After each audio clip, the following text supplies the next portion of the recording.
Yes, ready, start. Our cooperators should devote more attention to the consumer movement.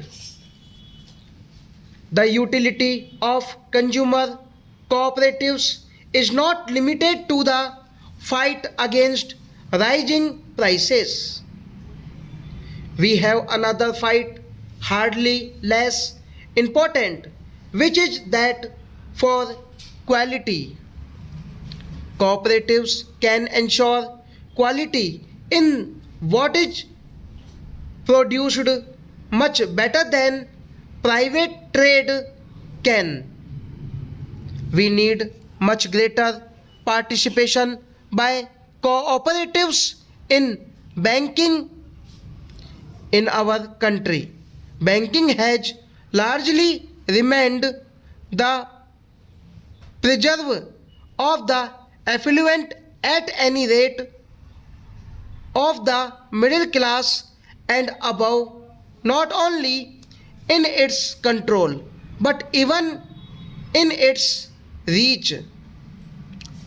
It has cared more for the big man than the small man.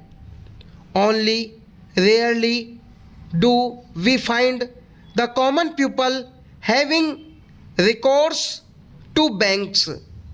Lastly, agricultural cooperatives in some areas have begun advancing credit against an approved production program instead of the security of land. A well run cooperative banking program can finance a large number of small entrepreneurs, such as graduates who want to set up small industries, etc.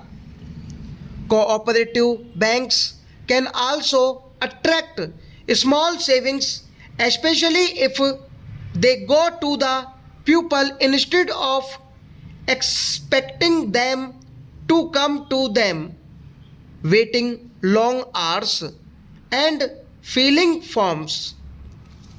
I believe some banks in western and southern India have already made a beginning on these lines.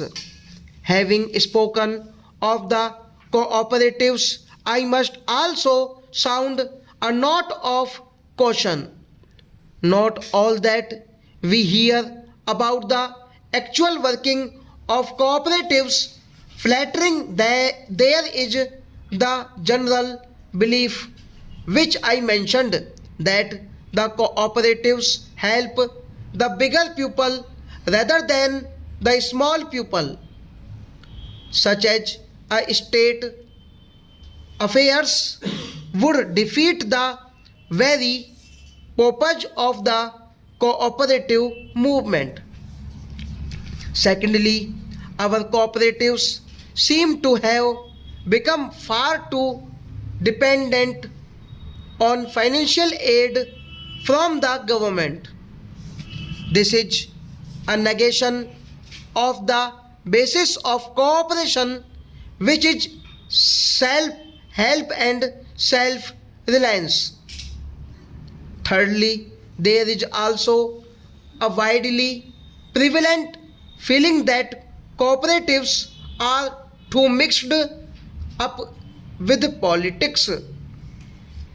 I find that you are discussing how to deofficialize the movement.